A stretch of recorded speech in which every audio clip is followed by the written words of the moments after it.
Hello, everyone, and welcome to the Next Gen Planners podcast. My name is Dan, and I'm the head of community experience here at Next Gen Planners. And this morning, I'm very, very excited to be joined by Graham Taylor from Hudson Rose. How are you doing today, Graham? I'm very well, mate. Thank you very much. Are you doing all right up in the north? I am. I'm good. It feels weird calling someone Graham when my last name is Graham. And of course, people sometimes call me Graham because they think Graham is my first name. So it's just very people confusing. Call me Hudson. So yeah, that's quite a cool name, actually. Or Graham Hudson's what I get, or just Hudson? The temptation is there. Yeah, but no, just plain old Graham. It's not an exciting name. I think is it an old football manager or something like that, isn't it? Oh, mate, Graham Taylor, England football manager. You try growing up in Scotland in the 90s with that as your name. He is. Yeah, and especially when the son did was it a turnip? They put his face on as a turnip. I think that was it. I don't know. I'm not into football, so I might be getting this completely wrong. But yeah, there was a famous Sun headline with Graham Taylor. Graham Taylor as a turnip. Well, we've got a very much better looking and better Graham Taylor today, anyways. So, if there's anyone out there who doesn't know Graham, he is the managing director of Hudson Rose, which is a mortgage and insurance firm in Stroud, and you've also got a office in. I'm going to pronounce this name wrong. Definitely, is it Cirencester? Did I get that right? Yeah. So, capital of the Cotswolds, Cirencester. Cool. I can't say I've ever been, and I can't even pronounce it. Well, I thought I couldn't pronounce the name, but apparently I can. So, and if you're listening to this and think mortgage, you will, yeah. So we don't usually delve too much into the arena of mortgage advice on the show, and there are a lot of mortgage advisors in our community, of course, but we generally focus on the more financial planning elements to it. But if anyone out there knows Hudson Rose, you'll know what these guys are doing something very, very cool in financial services. So we decided to get them on the show because that's what we do. We talk to cool people who are doing cool things. So before we get into any of the cool things that you are doing, Graham, can you just tell us very, very briefly how you got to where you are today and what you guys are doing?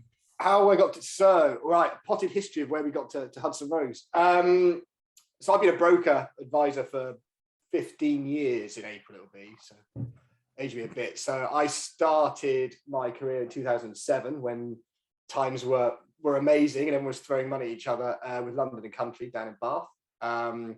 Worked there for obviously through the crash and everything that went on and realised very quickly that the market can go both ways. Did a brief stint at HSBC with the intention of doing my diploma with them. That was around 2011. And I kind of joined as a mortgage advisor on the proviso that actually they said, well, join as a mortgage advisor within 6 months. If you're any good, we'll bump you up and you can, do the financial planning thing. Yeah. I joined, and within about 2 months, they made all their FPMs redundant because it was that time when they were going through RDR and everything was kind of, how's it going to play out and that kind of stuff. Yeah. So I was sat there in a bank branch, having gone from being a whole of market advisor to sole tie in HSBC who didn't like lending money in 2011. They were very cautious. Definitely. And I didn't really get on with it. It was kind of one of those things where I was like, this isn't what I sort of trained to do. So ended up going back into the to broking prop, as it were, and got a job with Capital Private Finance, who is at the time was mortgage advice bureaus and Countrywide's high net worth joint venture. So we were doing the high net worth mortgage advice for some of the estate agents in the south and southeast in London and all that kind of stuff, which was brilliant. Was there for six years or so, 7 years. Latterly a manager of the country team, which was when I kind of thought, I don't think I want to manage a team. I enjoyed the job, and I looked at it and I thought, right, let's go out on my own. And then it'll be 4 years in February. It was a week after my daughter was born, my second child, was when I stopped the salary. Because who needs money when you've got 2 kids? And only looking back now, and I think that was a bit stupid. That could have gone wrong, wouldn't it? I said to my mum, I was like, that was a bit of a risk, wasn't it? And she was like, yeah, we were a little bit concerned. But you get to that point where you think, no, this is the right time. I'm going to do it. It's got to work. And then 4 years on, we're now here. We've got we're a small team, 2 offices, rural Gloucestershire, but we sort of spread our net into other areas as well with remote advice. Brilliant. So that's it. That's a good story. It is. I love hearing people's stories about where they got to, and I've never had a not interesting one yet. especially when you introduce things about, like you said about your daughter being born and you decided, oh, who needs a salary anyways? Let's just go and do my own thing. I love it. Like the brave people are so brave with these kind of, I mean, even, I don't even call it brave, just courageous, and they know what they want and they'll go get it. Foolhardy. Yeah, exactly. That's what I'm saying. So, like I said, if there's anyone in the audience who hasn't checked these guys out yet, I mean, while you're listening to this, have a quick look on their website, and you'll get a very, very quick feel for the kind of stuff that they do.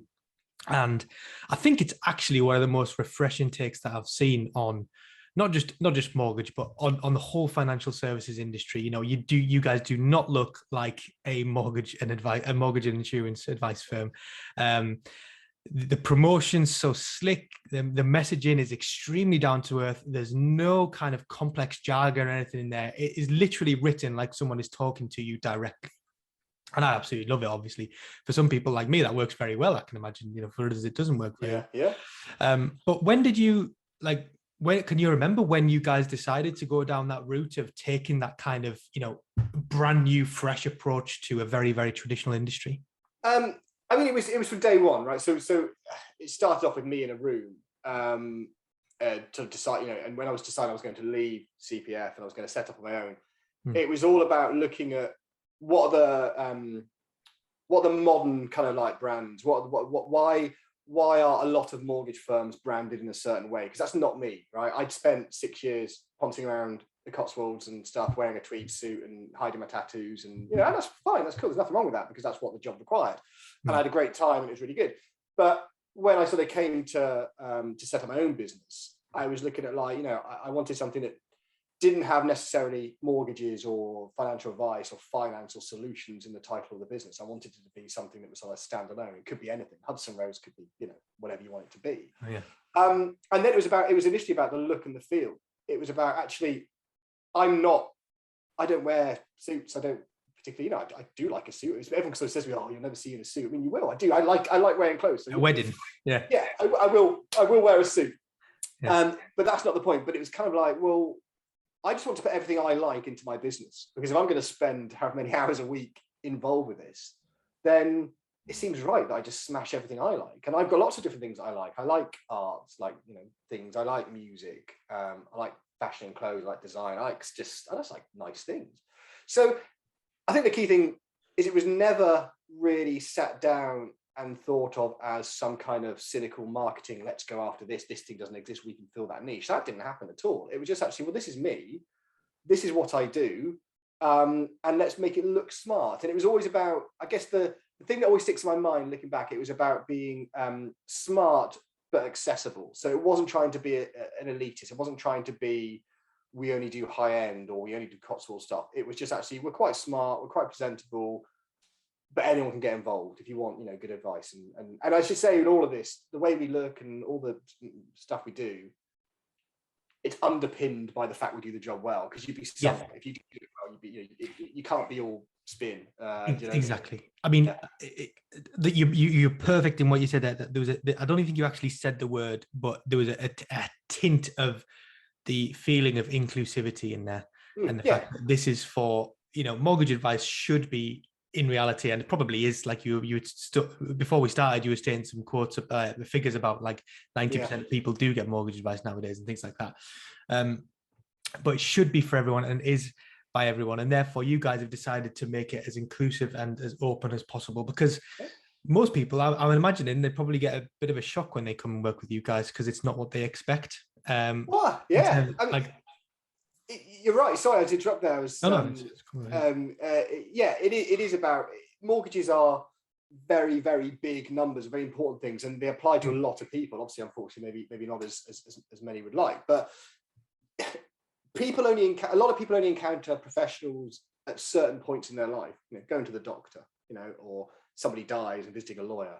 And then there are, as you sort of slide down the sort of professional scale, you get to the mortgage advisors and things. But I don't mean that with any disrespect. I'm just saying we're not comparing ourselves to doctors. But but the point is that it's very easy for us in the financial services world, and people that are very comfortable with dealing with numbers and suits and professions and ringing accountants and all that, to just accept that is normal, right? Because that's what we do.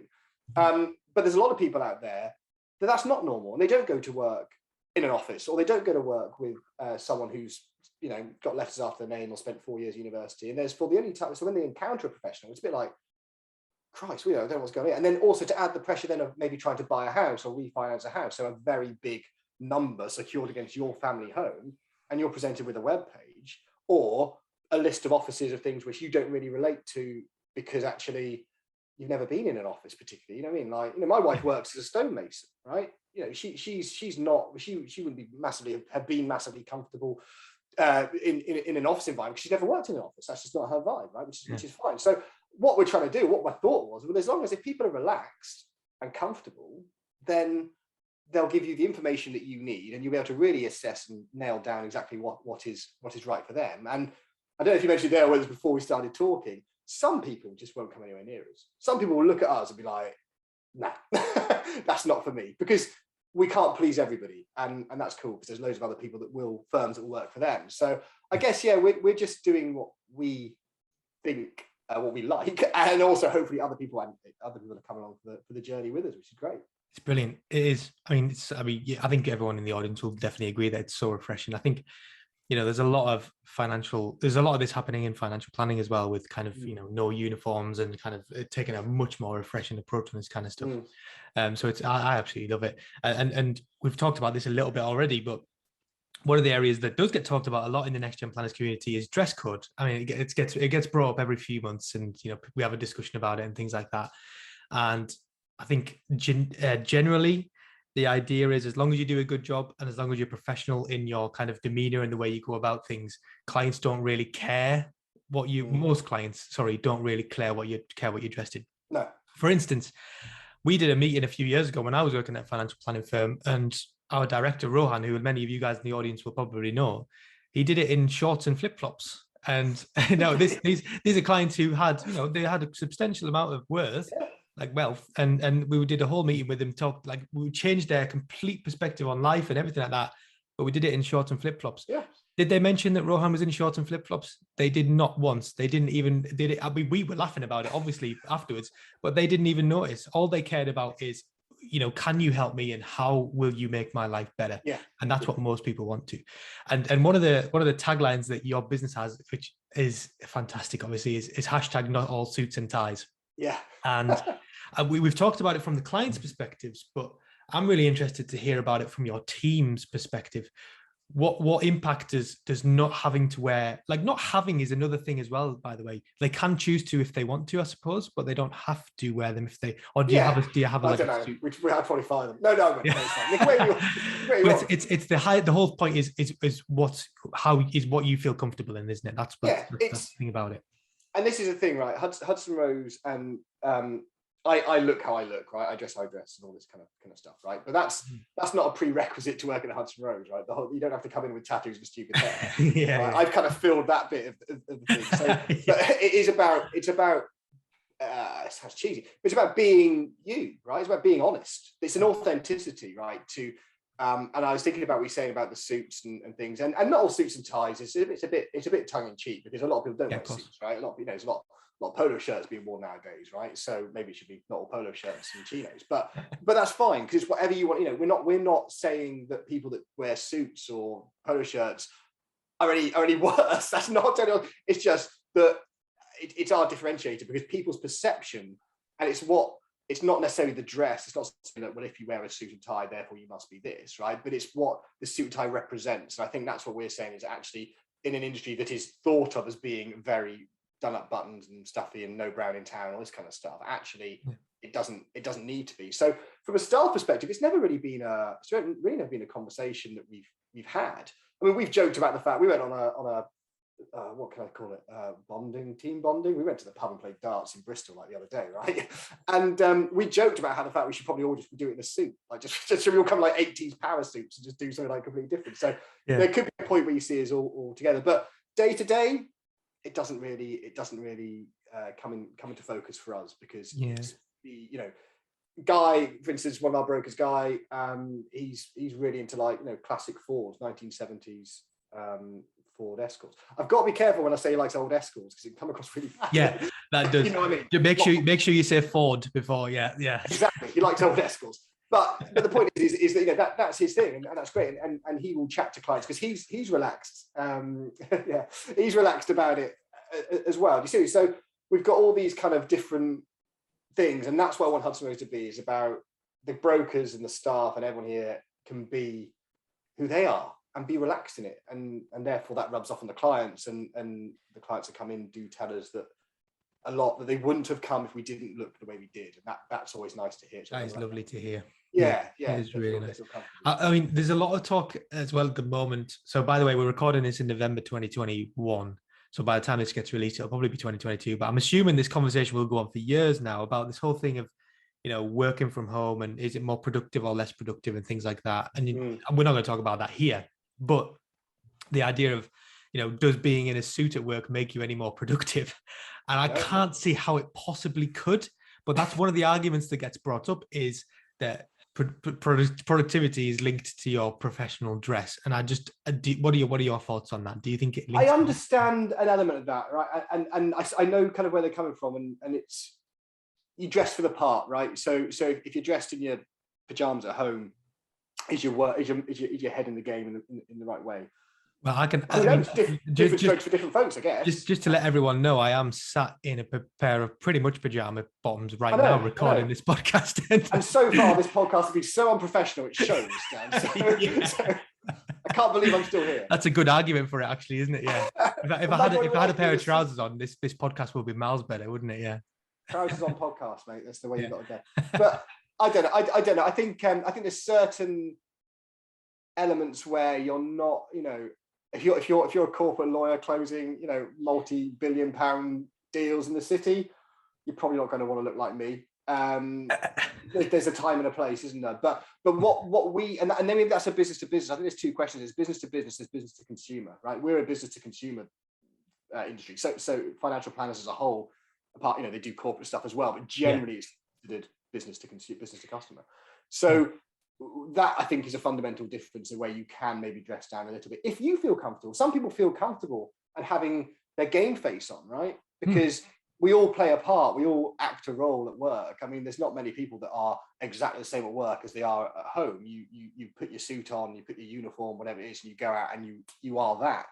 And that might be very helpful for some. I was thinking that as to sort of the going back as to we saw how it started and why it started, and part of it I think is a confidence thing, right?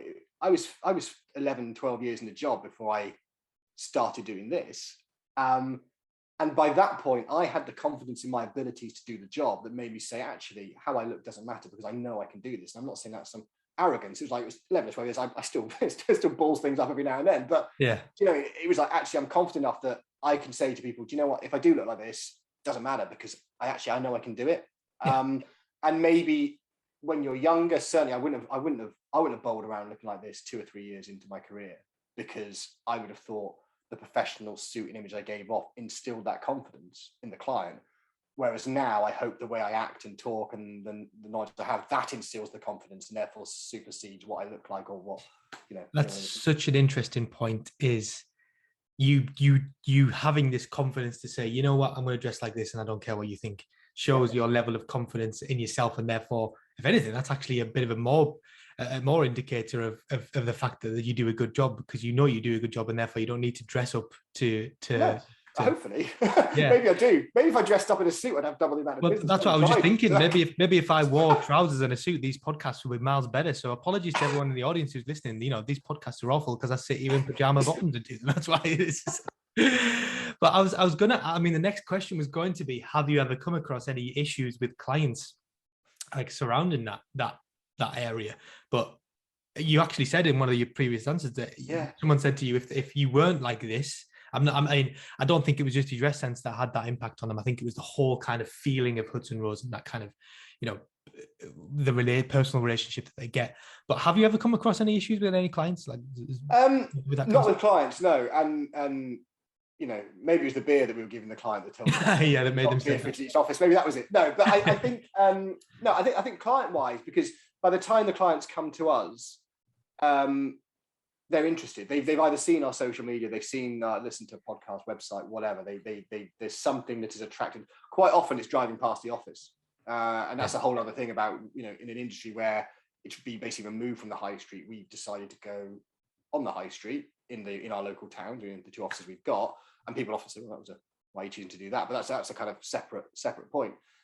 So I think the clients that see it piques an interest, and a lot of the time we always ask clients how they came to us, and just so we can record it for our own sort of internal purposes. But a lot of people say, when I saw you guys, I knew this is where I was going to come, and that's not exclusive to young first time. A lot of people think, oh, you must be doing first time buyers. Well, we do some, yeah, we do all sorts, but professionals that just want something different, and the authenticity of how we appear, because we are authentic. Because we're not, as I say, this isn't some marketing plan that we've kind of come up with. So I think I've gone off on a bit of a tangent here. I can't remember what the original question was. What was it? Well, it was basically, have you ever come across any issues? So the clients that come to us, the clients that come to us, probably not, because they've come to us, but we don't know the ones that don't come to us.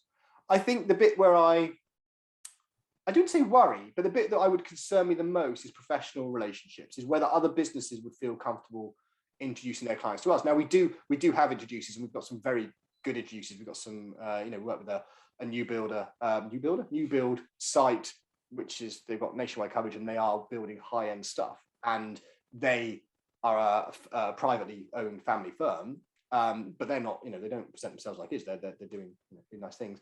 And they are very happy with the work. Their feedback from our clients to them is, they're really happy. But you do think it's more difficult as a business owner to approach introducers, estate agents, or accountants who maybe don't get it, who maybe just look at you, because it's that first impressions thing, right? There'll be young estate agents, young accountancy firms out there that hopefully would want to work with us. Anyone knows any, pass them across. But just from opening up in town, and you just think, that's my only concern, is maybe it's the professional business to business bit where they don't quite get us. That might be where they put off. But it doesn't matter, because, as I say, we are primarily focused on going direct to the customer, and that's where where it mainly all comes from. Brilliant. That's interesting. I mean, I was literally thinking when you were answering there about your taxi that you have. I mean, it used to be a taxi, didn't it? It's not anymore. But I mean, if anyone hasn't seen this as well, before when Graham mentioned about driving around the Cotswolds in a tweed suit, you've just swapped it for driving around Cotswolds in a old taxi, which now has Hudson Rose branding on it, and wearing cool clothes. So. It's brilliant. The taxi's brilliant. Although I don't drive it every day, I must admit, I'm only had to do like 8,000 miles a year in it. Because the insurer was worried I was going to go around town picking people up. I've got nothing. Imagine getting in a taxi, then someone saying, "Have you thought about your mortgage recently?" And well, never say never. I can't pick people up, so I don't drive every day. But the taxi is, I don't know why we bought a taxi. Just because it was one of those things. Afternoon on Auto Trader in January, I was chatting to a guy about cars, and he was like, "Oh, look, there's a cab." And then we kind of looked in, and we're like, they go really cheap, because there was the London, they're scrapping them in London because of the emissions thing. So after 13 years, I think they have to be taken off the road, get grants for electric. And then also, unfortunately, the pandemic meant a lot of taxi drivers were retiring or unable to work, and their cabs were sitting there. So we got a very good deal on a cab that's done 250,000 miles. And it's a 2007 plate. And I thought, well, we'll get it, we'll brand it up, because people will see it. And it's kind of like, well, what mortgage broker has a taxi? That's kind of just a very basic. But also, it's things like we can do, we want to be sponsoring things at local school fairs and fetes and that kind of stuff. So you can take it along, park it up. I'm going to put a ridiculous stereo in it at some point as well, probably just for giggles. But it's just, and as a marketing piece, we talk about marketing. That's basically what it gets. Marketing budget. I don't mind saying that the taxi cost us £1,000. It was a big lump of metal for £1,000. Get it all branded up. If you keep it for 18 months, 2 years, and you get a couple of bits of business out of it, then it's done its job, hasn't it? And it is really fun to drive, because the rest of the time I drive an electric car, which is lovely, but a bit soulless, but necessary. But the taxi's got personality. She's brilliant. So there is a story attached to that as well, but I won't tell you now. I might tell you another time about how we got it and who we bought it off. See, now I'm. That's a separate one. That's not. That's not. So it's a one that is not fair. Oh no, it's fine. It's perfectly above board and legitimate. But I just wouldn't we want to do it here because it's okay. All right. other people's names. Well, if you listen to this and you want to hear that story, just give Graham a message, and you might. Yeah, it's not a great story, but it is a good story. And obviously, I discovered the taxi because of your website, and obviously, anyone in the audience knows I'm obsessed with websites because that's what I'm really interested in. And when I saw yours, I was like, oh my God, I love it. And one of the things on there that you do, which I think a lot of financial planning firms, a lot of them do already, and I think a lot of more financial planning firms should do this as well, is you really show off your team and you guys and the people. There's no stock photos on there. It's all you and your team and the local surroundings and your actual shop that you have as well, which is cool, like you mentioned before. Yeah. How important has that been to, when attracting clients? Has anyone ever said that they noticed the amount of stuff that you have on the website about you guys and your team? I think, yeah. I mean, it's crucial because we're in a cheesy again. We're in a people business. People business. Like, all the clangers, people can tick this off, couldn't you? I know. Yeah, we're playing financial services. Corporate nonsense. We've got commercially viable and a few other things to mention, and then we can complete a full house. All right, I'll try and sit down before the end of the thing. Yeah. So, it's the team is important because I don't know about everyone. I can only go on what I do, and if I'm going to buy a product or a service, a lot of time I'm going to Google something and I'm going to look at it. And the thing I was doing, I look at Meet the Team. Because I want to know, I'm just nosy, right? I'm saying, who are these people? So I think it's, we did just have stock images when we started. We had stock because, you don't have a team. It's just me, you got lots of photos of me on a website.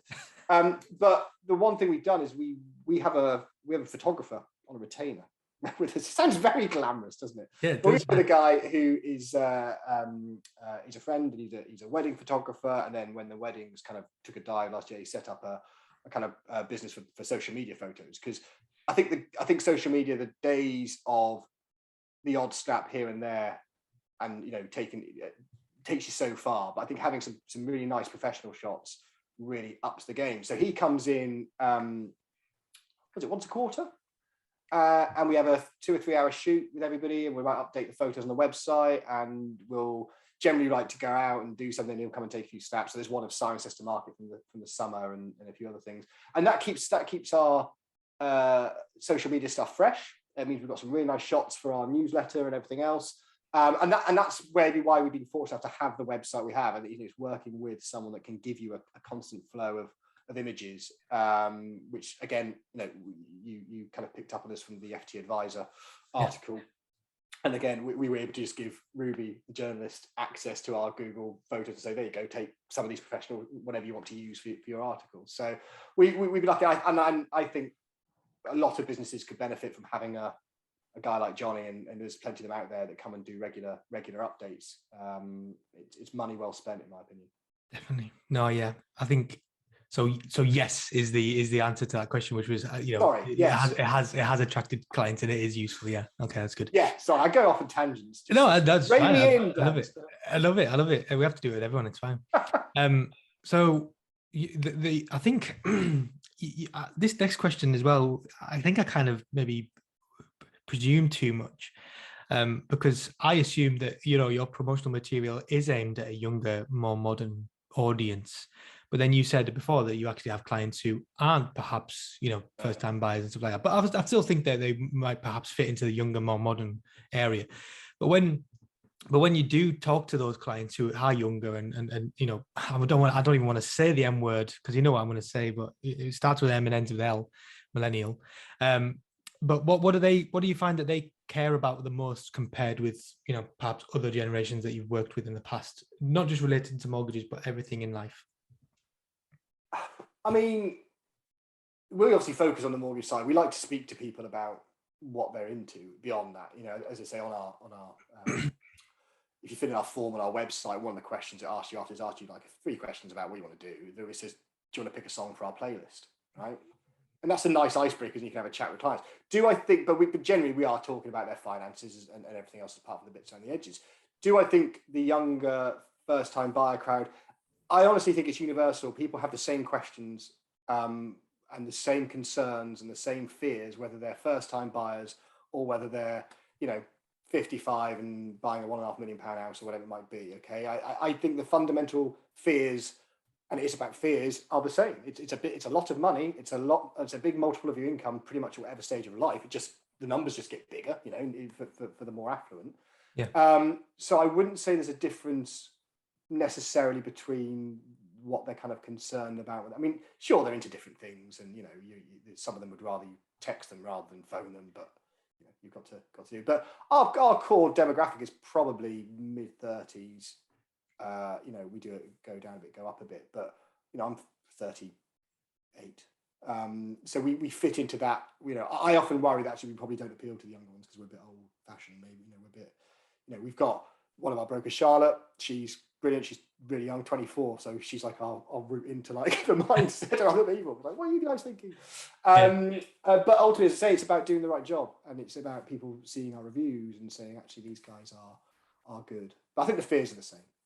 Okay. I mean, the reason I asked that question is because we do talk about kind of sustainable investing and stuff like that a lot on here. And I asked that question previously to someone and they said, no, there's no difference between the audience. Like, there's no real kind of younger people care more about ethical investing than older. It's not like that. And it's interesting to hear perspectives. And the more I ask that question, the more I realize it's on an individual basis what people's values are. You can't generalize these generations because everyone cares about different things and everyone has different values. Good answer again. And this next one is a bit of advice for people in the audience who are perhaps, so let's just say they're thinking maybe, one day I could own my own, let's just say financial planning firm, or they're thinking about doing it in the next couple of years. And they're thinking about going down a similar route that you guys have gone down in terms of the kind of the look and the feel and the kind of, atmosphere that you guys provide. What advice would you give to them if they are thinking about going down the route? Don't do it. No, do it. Do it. But I don't. Like I said, it's just the thing that underpins, and I think it was we've touched the word already, is authenticity. It's be you. Like that's the thing. It's like you couldn't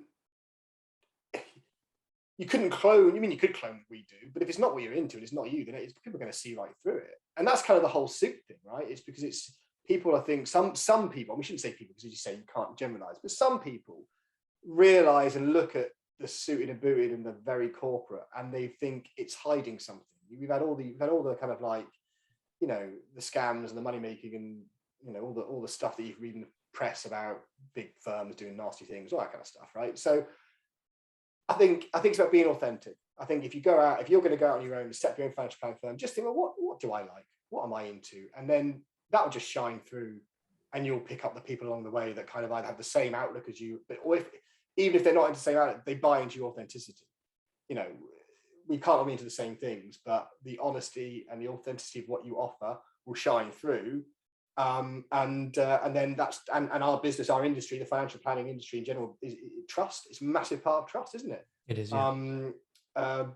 I say we don't do that to try and pick into that. We just do it because it's who we are. So I think be yourself, and just have the confidence in your ability, and you'll be fine. That's really good, actually. I think not just for launching your own business, but for doing everything that you do in life is just be authentic and be. And we're getting a bit cheesy here, aren't we? But it's true. Yeah, no.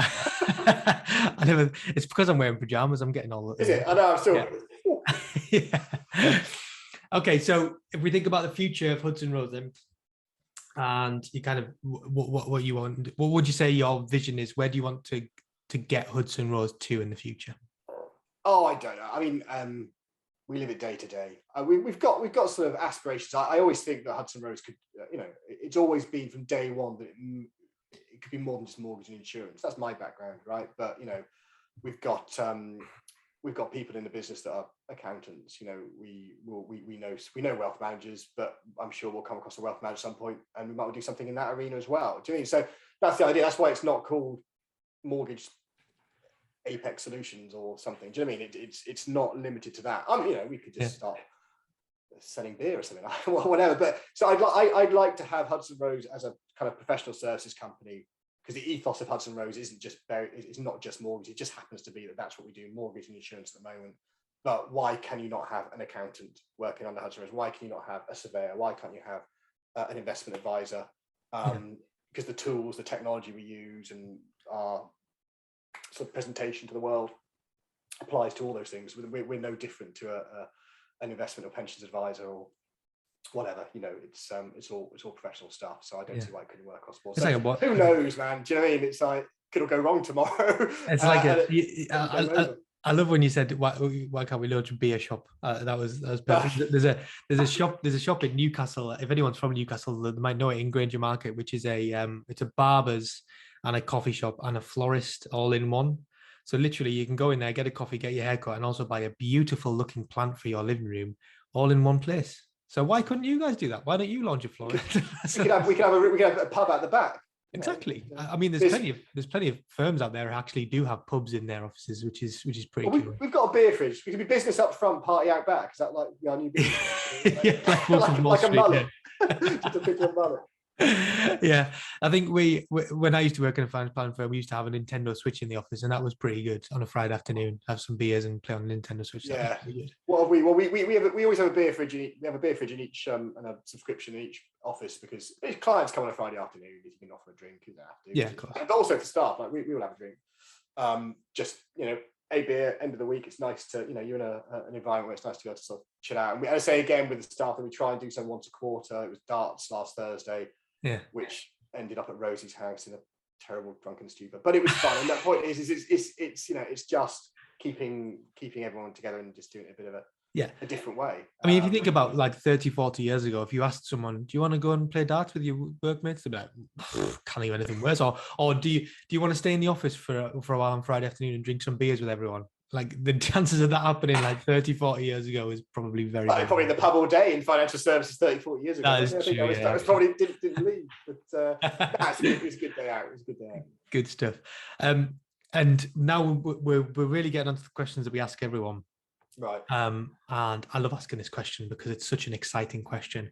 Well, we're called Next Gen Planners, obviously, so we're obviously looking towards the future of financial services in general, to be honest.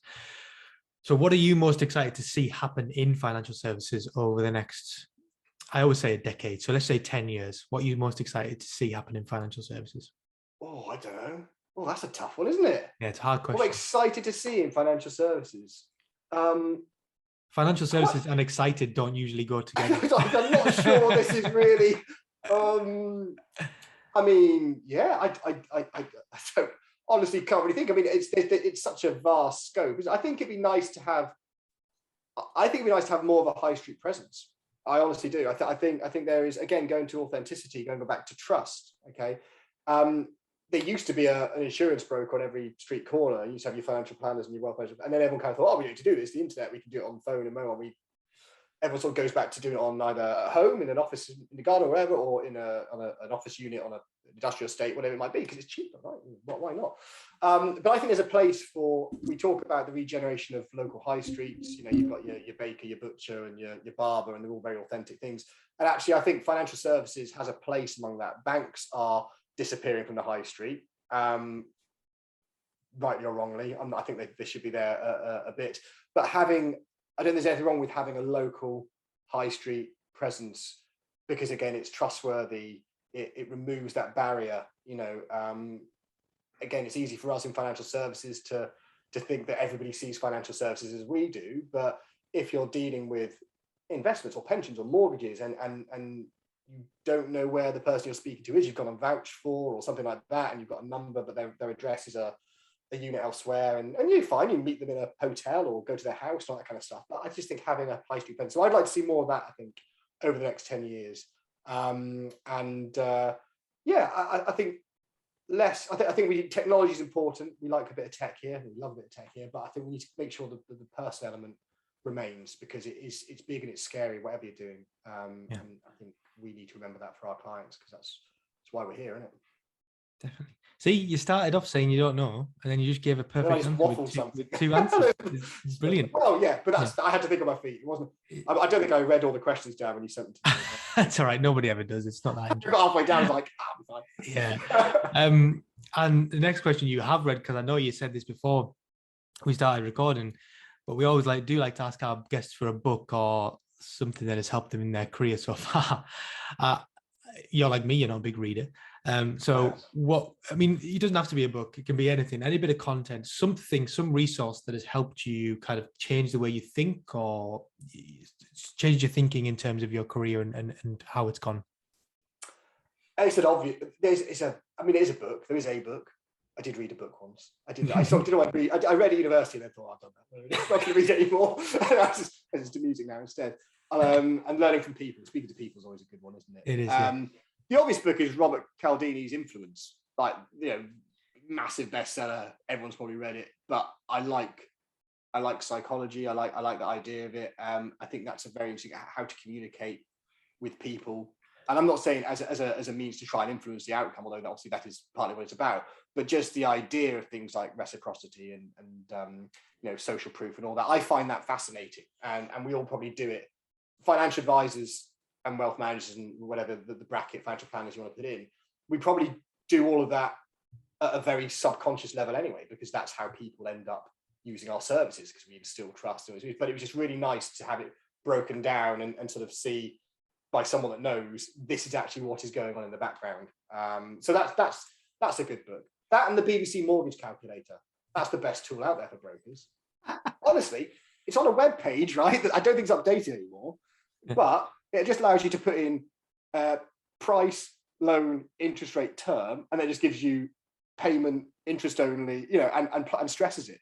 So you think there'd be all these tools out there, and there's lots of tools that we use that are really fancy, but you've got into about 40 different fields. But if someone says, bang, bang, bang, bang, BBC Mortgage Calculator. Amazing. I mean, I definitely side with you on that one, because sometimes when I was looking for a house early this year, I would have bitten someone's hand off just to say, God, I don't have to answer 40 questions about how much I spend every month. I just want to be able to put in how much I want, what the interest rate is, and how long the loan's going to be for, and how much am I paying every month. That'd be perfect. If you Google it, and then I'm pretty sure it's on a page that says this page is no longer updated. Oh God! But it's there, and you can use it. And that's probably the. What about music then? We'll go down that route. What kind of stuff do you listen? Because we don't just talk about books on this podcast. We talk about music as well. Oh, what sort of music do I listen to? If it's deeply uncool, I probably listen to it. So I could, what do I say? All sorts. Depends what I'm into. I DJ for many years, so I'm quite heavily into the dance music thing. And that would tend to be kind of, if I'm going older, it would be like old school, early 90s hardcore and rave through to the mid 90s happy hardcore stuff. Newer things, breaks, sort of UK bass line, I kind of like big bass line and stuff. That there's that, and then there's like kind of my metal side, which is like old classic like Iron Maiden and Megadeth and that stuff from the 80s and 90s. So I'd like to say it's eclectic, but it's not. It's basically just that or that. It's just like a very heavy dance music or very heavy guitar music. And Guns N' Roses, obviously, which is where the name comes from. Of course. I was going to say eclectic as well. That is the wrong word. Perhaps interesting mix is probably the right word. It's got to give you a feeling. I don't mind if it's cheesy. I like it. It's got to either make me smile, make me cry, or just make me go. It's one of those sorts of things. So yeah, brilliant. But I'm not good if I get control of something. Obviously, I'm DJing at a party. Hopefully, I'm all right because that's why I'm there to do it. But if it's like kind of you're in an office and I will invariably put something on and everyone will tell and go, we're not having that. We're not having that. That's one of the worst feelings in the world, isn't it? When someone says your music choice is awful, can we put something else on? You're like, I can clear a room pretty quickly. although James and I, one of my employees, James and I work together on a Tuesday in one of the offices, and we've now got something called Hardcore Tuesday. So when everyone goes home, everyone else goes home about 3:00. We smash on some tunes because he's really into the same thing. We have this hour where we just sort of like beaver away at our keyboards whilst listening to silly music. So that's brilliant. So if you ever contact Graham on a Tuesday afternoon, you know that he's going to be pretty good. There'll be a kick drum in the background. Then we switch it off. Okay, so that was absolutely amazing, Graham. So many cool stuff you're doing. I think I've laughed this much on a podcast for quite some time. So it's a testament to you and your team there. What we always like to do when someone comes on the podcast is let you have the last word to say a big thank you for coming on the show. So can you tell our audience where to connect with you, how to find you? Yeah. And this last question also really, really terrifies people because they don't expect it. But if you have any lines of motivation, that sounded weird. Actually, let's not say lines of motivation. If we say some kind of motivation for people. Get a mirror out. Yeah. Get a credit card in the mirror. Is that what it is? That's how it works for you next gen plan, is it? Right, so some kind of motivation to leave people with as well would be good. We'll do a few lines of motivation, right? Some new word. Big in the city. I don't have any lines of motivation. Okay, I think whatever you do, as I've said before, you've got to You've got to be authentic, be yourself, and whatever you decide to do, make sure it's commercially viable. Brilliant. And where can we find and connect with you as well? I got the phrase in. You didn't realise commercially viable. Come on. Do you know what? I was so concentrated on the fact so that I knew, motivated by my words. I knew you weren't going to tell us where to find you and connect with I'm going to tell you where to I find you. completely forgot that we're playing bingo. So you've now got a full house. Well done. Oh, hopefully somebody else got that before you. Tell us where we can find you. Okay, so you can find us on our website is hudson-rose.co.uk. We're on Facebook at Hud Rose, Instagram Hudson_Rose_UK, and LinkedIn.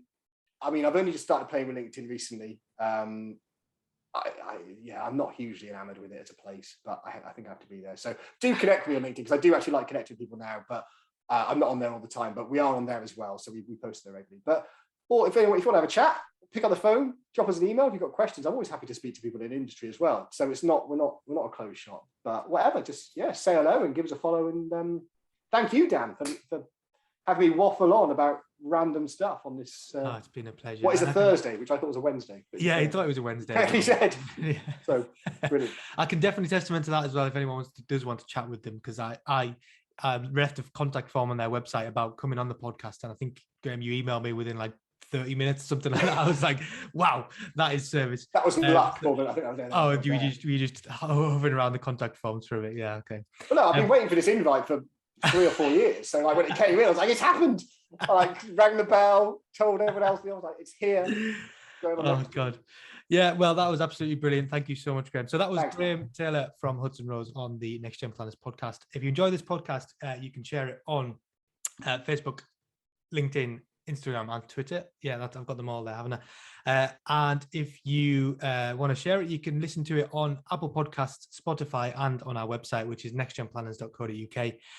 On there, you'll find more information about the Next Gen Planners training contract, the Blast Off program, the Future Leaders program, the Advice Stack community, and also our conference, which is coming up next year. Yeah, it is. Yeah, next year in June. So it'll actually probably be this year by the time this podcast is released.